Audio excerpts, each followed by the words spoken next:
Then, there was the gift exchange day. Everyone was supposed to pick a name and buy a small gift. I hoped I wouldn't get Lydia, but of course, she found a way to make sure she got me. When it was my turn to receive my gift, Lydia walked up with a wide grin and handed me a small wrapped box. I opened it slowly, trying not to show how nervous I was. Inside was a single banana. Everyone laughed. Some students looked uncomfortable, but no one said anything. Figured I should get you something familiar. You love bananas, right? Of course you do. Your families love it. You should eat it with the peel. No need to take it off. Tears stung my eyes, but I forced them back. Again, I said nothing. I left the class and went to cry my eyes out in the bathroom. Lydia didn't stop there. Some days after class, she and her goons would force me to stay behind.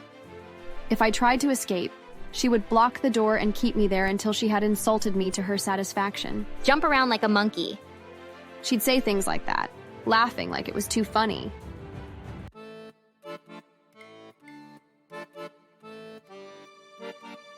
I never thought being one of the few black students in a mostly white school would be a big deal. To me, it was just school. I came to learn, make a few friends, and graduate like everyone else. But from the very start, Lydia made it clear she didn't want me there. The first time we spoke, I was heading to class after getting my books from my locker. She was standing nearby, watching me. I thought she was just curious, so I smiled and greeted her. "Hey, Lydia, right? I'm Daisy." She didn't smile back. She looked so irritated, like I was some dirty thing. You lost or something? No, just heading to class. Why would you ask me that? She rolled her eyes like I had said something stupid. You're actually stupid. Take your dirty self away. The power is out already. I don't need any more darkness around me. Then she walked past me and bumped my shoulder, hard enough to make me step back. I wanted to believe it was an accident, and her little racism was just her teasing, but the way she kept walking without looking back told me otherwise. At first I tried to ignore her, but she made sure I couldn't. She and her friends whispered whenever I walked by. If I looked their way, they'd laugh like they were in on some private joke. I had no idea what I had done to make her dislike me so much. One morning, I got to class and found my desk covered in pencil scribbles. Messages telling me to leave, saying I didn't belong. I stood there for a moment, not knowing what to do. The teacher walked in before I could react, so I had no choice but to sit down and pretend I didn't care. But I could hear people snickering, and when I glanced back, Lydia was watching me with a satisfied look on her face. Then came the accidents. A tray of food she spilled on me in the cafeteria.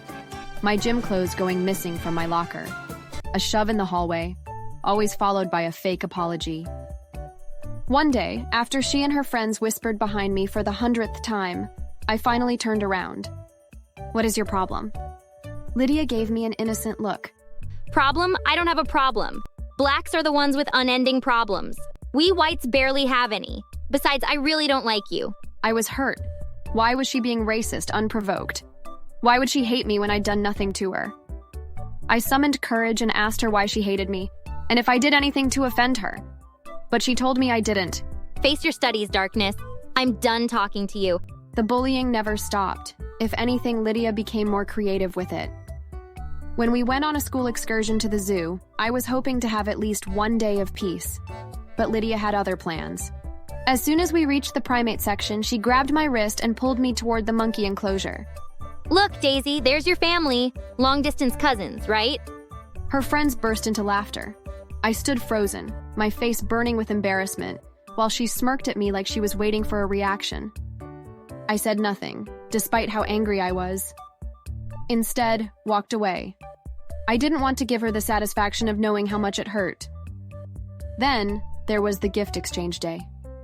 Everyone was supposed to pick a name and buy a small gift. I hoped I wouldn't get Lydia, but of course, she found a way to make sure she got me. When it was my turn to receive my gift, Lydia walked up with a wide grin and handed me a small wrapped box. I opened it slowly, trying not to show how nervous I was. Inside was a single banana. Everyone laughed. Some students looked uncomfortable, but no one said anything. Figured I should get you something familiar. You love bananas, right? Of course you do. Your families love it. You should eat it with the peel. No need to take it off. Tears stung my eyes, but I forced them back. Again, I said nothing. I left the class and went to cry my eyes out in the bathroom. Lydia didn't stop there. Some days after class, she and her goons would force me to stay behind. If I tried to escape, she would block the door and keep me there until she had insulted me to her satisfaction. Jump around like a monkey. She'd say things like that, laughing like it was too funny. At first, I refused to jump, but when she and her friends started recording, threatening to edit the video and tell the teachers I had been saying racist things to them, I knew I had no choice. I jumped, and they laughed. I told myself it didn't matter, that if I could just make it to graduation, I would never have to see her again. But one day, things went too far. I was walking down the stairs when I noticed a strange, dark liquid on one of the steps. Before I could react, my foot slipped, and I tumbled down, landing hard on my knees and hands. Pain shot through me, but before I could even get up, I heard Lydia's voice from the top of the stairs. Damn, Daisy. Looks like you tripped on the blood of your ancestors. I never thought you blacks would also have blood the color of your skin. Her friends burst into laughter. I could barely breathe. I wasn't just hurt or embarrassed. I was angry. I knew I had to do something. But in a school where I was one of the only black students who would believe me? Well, eventually, graduation came. Graduation day was supposed to be the happiest day of my life. I had spent years enduring Lydia's torment, and finally, it was over. I was ready to leave it all behind. The ceremony was in full swing, and I was relieved that I had managed to avoid Lydia the whole morning. But, of course, she wasn't about to let me go without one last humiliation. When I returned to my seat after stepping away for a moment, I didn't notice anything unusual. I sat down, too distracted by the excitement and nerves of the ceremony. It wasn't until they called my name to collect my certificate that I heard the first whispers. Then, the laughter. As I walked up to the stage, I caught a glimpse of Lydia and her friends giggling and pointing at me. I was confused, so I turned my head slightly and I saw what they were laughing at. A red stain covered the back of my white graduation gown. I didn't need anyone to tell me what it looked like. I couldn't breathe. I forced myself to keep walking until I took the certificate with shaking hands. I could hear snickers from the crowd and I felt so pained. The moment I stepped off the stage, I rushed straight to the bathroom. I locked myself in a stall, breathing hard. Hot tears streamed down my face. It was just like every other time Lydia had humiliated me, but this was supposed to be over. She had managed to taint even my final day here. I left the school immediately after the ceremony was over, and I stayed at home while my parents began preparing me for college. My parents decided to let me study abroad. I didn't argue. I had no friends I would miss, so I packed my things, left the country, and never looked back. College was incredible. There were a mix of white and black people there, but no one treated me differently because of my skin color. I made friends who supported me, professors who encouraged me, and I found a passion for fashion. After graduation, I worked hard to build my own clothing brand. It started small, but within a few years, it became one of the most popular brands in the industry. I expanded into other businesses, opening supermarkets, investing in properties, and creating a life I had only dreamed of. 6 years later, I had everything I had ever wanted. And then one day, life decided to give me a little gift. I was reviewing applicants for a cleaner position at one of my supermarkets. There were 3 candidates waiting to be interviewed. When I walked into the office and glanced at the names on the list, I almost burst into laughter as I saw Lydia's name. After everything she had put me through, after all the times she made me feel bad for being black, she was now here, sitting outside my office, waiting for me to decide if she was worth hiring. I was happy. It was finally my turn to treat her how she deserves. I told the other 2 to leave, redirecting them to my boutique to work there. Then I instructed Lydia to come into my office. She still didn't know it was me. When she finally walked in, I nearly burst out laughing. She looked so afraid, like she'd seen a ghost. All the confidence and the cruelty was all gone. She wasn't the girl who tormented me anymore. She was just an applicant at my supermarket, sitting nervously with her hands clasped together. She looked exhausted, her clothes worn, her eyes darting around like she wanted to escape. Daisy, wow, I can't believe this is you. Her voice wasn't as it used to be. In fact, it was barely more than a whisper. She seemed as though saying my name would destroy her. I loved the power I had over her.